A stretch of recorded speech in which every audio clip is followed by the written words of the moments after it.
चतुर्थी तिथि की देवी चौथ माता है।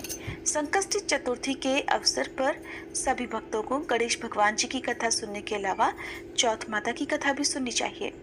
चौथ माता निसंतानों को संतान सुख और धनहीनों को धन प्रदान करती हैं। सभी की संतानों की रक्षा करती हैं, सभी की मनोकामनाएं पूर्ण करती हैं।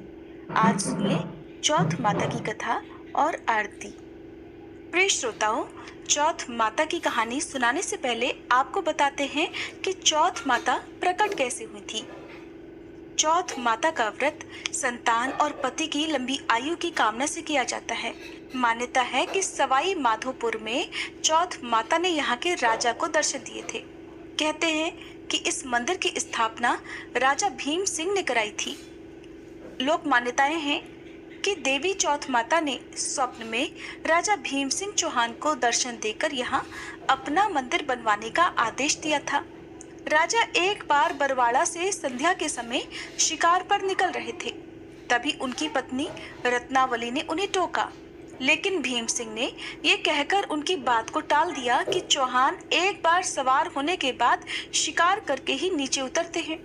इस तरह अपनी रानी की बात को अनसुना करके राजा भीम सिंह अपने कुछ सैनिकों के साथ घनघोर जंगलों की तरफ चले गए।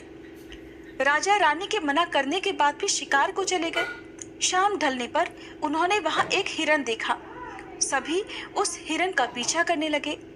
थोड़ी ही देर में रात हो गई। रात होने के बावजूद भी भीम सिंह उस हिरन का पीछा करते रहे। धीरे धीरे वह हिरन भीम सिंह की नजरों से ओझल हो गया और तब तक राजा के साथ सैनिक भी रास्ता भटक चुके थे। राजा अब सैनिकों से बिछुड़ चुका था। अकेले में राजा विचलित हो गया। अब उससे भटकते भटकते बहुत जोर से भूख और प्यास लगने लगी। प्यास के मारे उसका गला सूखने लगा। उसने इधर उधर पानी की तलाश की, लेकिन पीने को पानी नहीं मिला, जिससे वह प्यास से मूर्छित होकर जंगल में ही गिर पड़े। तब मूर्छित अवस्था में भीम सिंह को पचाला तलहटी में चौथ माता की प्रतिमा दिखने लगी। कुछ देर के बाद उन्होंने देखा कि भयंकर बारिश होने लगी और बिजली कड़कड़ाने लगी। मूर्छा टूटने पर राजा को अपने चारों तरफ पानी ही पानी नजर आया। घनघोर जंगल में कोई भी नहीं था। तभी ये चमत्कार हुआ कि वहां पर पानी आ गया। राजा ने पहले पानी पिया, फिर वही अंधकार भरी रात में एक दिव्य और कांतिवान बालिका पर उनकी नजर पड़ी। वह कन्या उस समय खेल रही थी। राजा ने उस कन्या को इस भीषण वन में देखा तो पूछा कि बालिके, तुम इस जंगल में अकेली क्या कर रही हो? तुम्हारे माँ बाप कहाँ पर हैं? कन्या ने तोतली वाणी में कहा, हे राजन, तुम ये बताओ कि तुम्हारी प्यास बुझी या नहीं? ऐसा कहकर वह कन्या अपने असली देवी रूप में आ गई। तब राजा उनके चरणों में गिर पड़ा और कहने लगा, हे आदिशक्ति महामाया, मुझे आपसे कुछ नहीं चाहिए। अगर आप मुझ पर प्रसन्न हैं तो हमारे प्रांत में ही हमेशा निवास करें। तब तथास्तु कहकर वह देवी अदृश्य हो गई। राजा को उनकी जगह पर वहां चौथ माता की एक प्रतिमा मिली। उसी चौथ माता की प्रतिमा को लेकर राजा बरवाड़ा की ओर लौट पड़ा। बरवाड़ा पहुंचते ही राजा ने राज्य में पूरा हाल कह सुनाया। तब पुरोहितों की सलाह पर संवत 1451 में बरवाड़ा की पहाड़ की चोटी पर माघ कृष्ण चतुर्थी को विधि विधान से उस प्रतिमा को मंदिर में स्थापित कराया गया। ऐसा कहा जाता है कि तभी से आज तक इसी दिन यहाँ चौथ माता का मेला लगता है। संकष्टी चतुर्थी हो या करवा चौथ का व्रत हो, लोग भारी संख्या में यहाँ पर मंदिर में दर्शन करने के लिए आते हैं और भक्तों को चौथ माता पर पूरा विश्वास होता है। कहा जाता है कि ये मंदिर विशेष तौर पर विवाहित जोड़ों के लिए है। सुहागिन स्त्रियां करवा चौथ के त्योहार के अवसर पर यहाँ अपने सुहाग की रक्षा के लिए प्रार्थना करती हैं। ऐसी मान्यता है कि चौथ माता देवी गौरी का ही एक रूप है और इनकी पूजा करने से अखंड सौभाग्य का वरदान तो मिलता ही है, साथ ही दाम्पत्य जीवन में भी सुख बढ़ता है और परिवार के सभी सदस्य भी सुखी और निरोगी रहते हैं। संतान की उम्र लंबी होती है और चौथ माता की कृपा से परिवार में कभी कोई विपत्ति नहीं आती। अब सुनिए चौथ माता की कथा। प्राचीन कथा के अनुसार एक बार एक सेठ सेठानी थे। उनके एक बेटा और बहू भी थे। बहू सबको भोजन कराकर फिर स्वयं भोजन करा करती। उनकी एक पड़ोसन ऐसी भी थी जो रोज बहू से पूछती कि बहू आज क्या बनाया खाया है। बहू कहती ठंडो बासी। एक दिन उसके पति ने ऐसा सुनकर विचार किया कि आज तो पकवान बनाए जाएं, फिर देखें मेरी पत्नी क्या कहती है। उसने तरह तरह के पकवान बनवाए और घर के सभी लोगों ने एक साथ बैठकर भोजन किया। आज भी पड़ोसन ने पूछा तो बहू ने वही कहा, ठंडो बासी। सेठ के लड़के ने सोचा हो ना हो कोई बात जरूर है जिस कारण मेरी पत्नी ऐसा कहती है।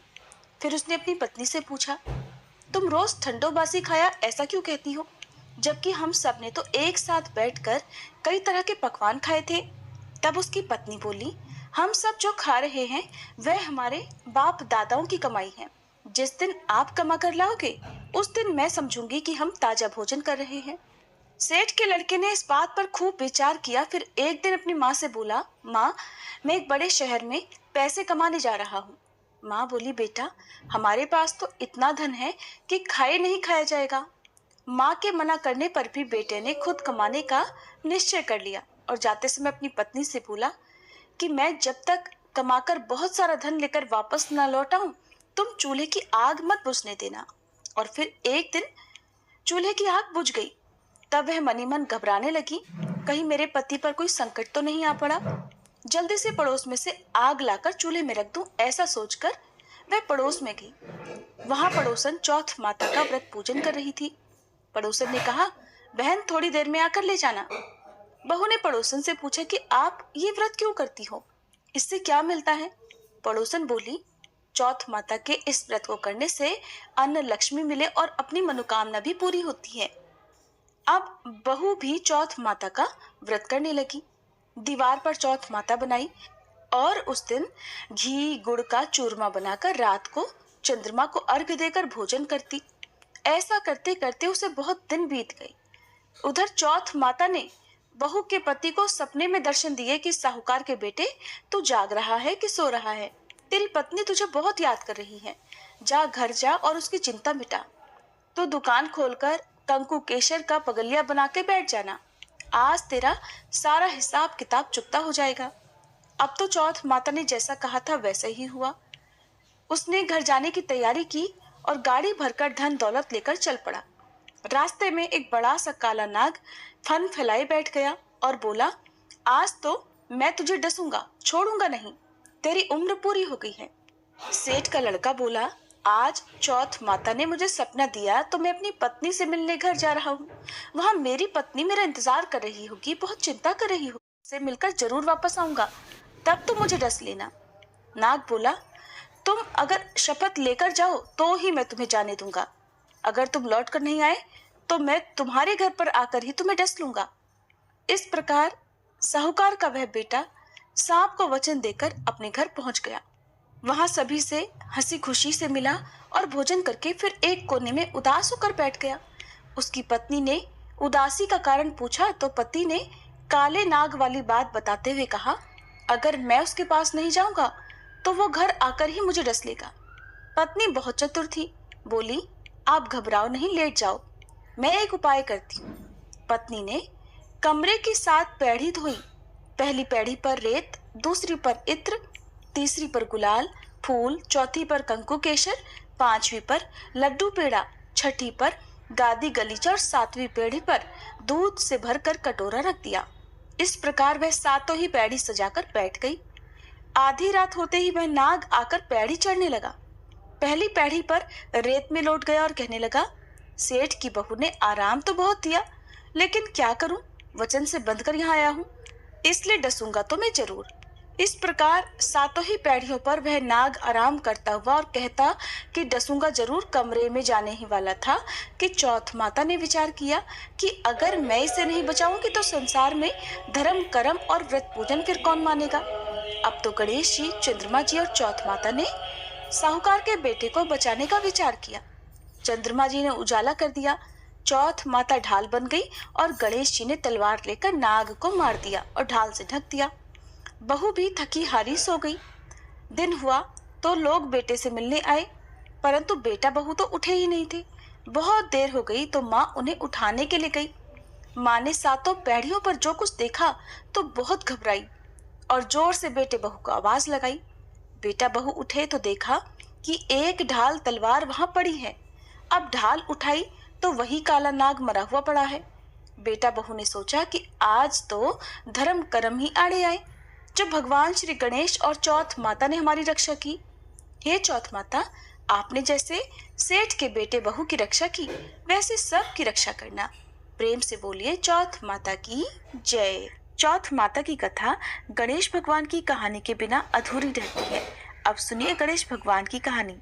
बहुत समय पहले की बात है। एक अंधी बूढ़ी माई थी, जिनका एक बेटा और बहू थी। वे लोग बहुत गरीब थे। वह अंधी बूढ़ी माई हर दिन नियम से गणेश भगवान की पूजा किया करती। एक दिन गणेश जी उस बूढ़ी माई पर प्रसन्न होकर उसके सम्मुख प्रकट होकर कहने लगे कि हे बूढ़ी माई, मैं आपकी पूजा से प्रसन्न हूँ। आपको जो वर मांगना है वह वर मांग लो। तब बूढ़ी माई कहने लगी, मुझे तो कुछ मांगना आता ही नहीं, मैं कैसे और क्या मांगू। तब गणेश जी बोले कि अपने बेटे बहू से पूछकर मांग लेना। तब बूढ़ी माई ने घर आकर अपने पुत्र और अपनी बहू से पूछा तो बेटा बोला कि माँ जी धन मांग लो। बहू ने कहा पोता मांग लो। तब बूढ़ी माई ने सोचा कि ये तो अपने अपने मतलब की बातें कर रहे हैं। तब बूढ़ी माई ने अपने पड़ोसियों से पूछा। पड़ोसियों ने कहा कि बूढ़ी माई, तुम्हारी तो अब थोड़ी सी जिंदगी बची है, क्यों मांगो धन और पोता।